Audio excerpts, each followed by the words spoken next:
I have had a chance to work with Glen Hardin in a lot of different situations over the last 10 or 20 years, and I think that Glen hears everything that's going on stage. He hears every note that everybody's playing, and he can tell him. He says, "What's that?" And he can tell everybody on stage what they're doing wrong. Glen, you were brought in for Elvis's second big run in Las Vegas, right, in 1970. Yeah, that's correct. February of 1970, yeah. So February of 1970, is that when you played your first shows? Yes. Did you have to do a lot of prep work ahead of time before you went out there? Did you have to learn the show before you got to Las Vegas? No, I was kind of like everybody else. I grew up with his music and pretty well knew it all.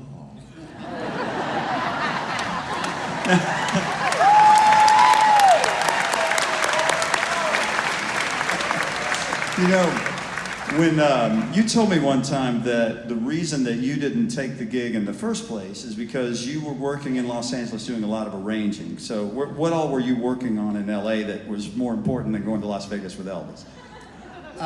Just earning a nice living and enjoying myself very much. I had a little music arranging service called Parts and Charts, one called Does It All.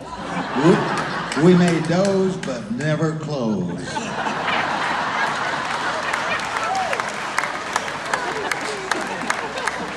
So when you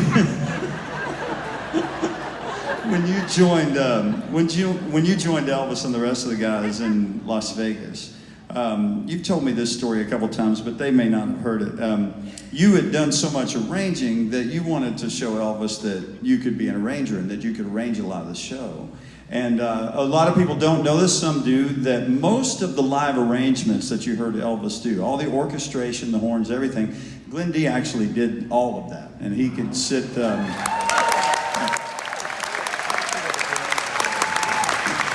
How many songs did you say that you arranged for Elvis? 38. You arranged 38 of those live performance songs you heard.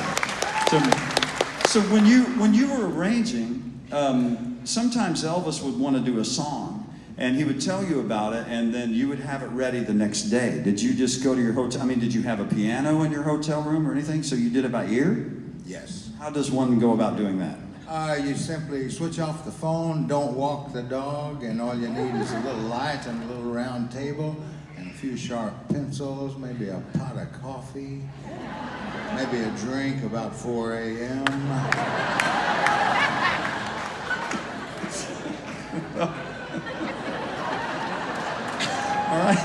All right then. What was the first song, you and I talked about this not that long ago, what was the first song that you arranged for Elvis, and how did you set it up that you were going to arrange it for him? Well, the first song was Let It Be Me. We went up to Las Vegas to rehearse with the orchestra, and we were on stage one afternoon rehearsing, and the orchestra took a coffee break, and Elvis came, sat down over by us, and he started singing Let It Be Me, and I guess most of us knew it because the Everlys had a big hit on it, you know.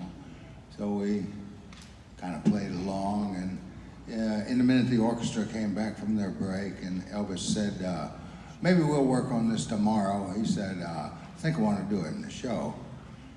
So when that rehearsal was over, which was early in the day, I just went up to my room and scored it for him and called a copyist and had the music all prepared and in its place the next day when he came to rehearsal. And I wrote the part of the melody in the intro so he would know what song we're playing. And we kicked it off, and he realized, and I handed him a lyric sheet, and he realized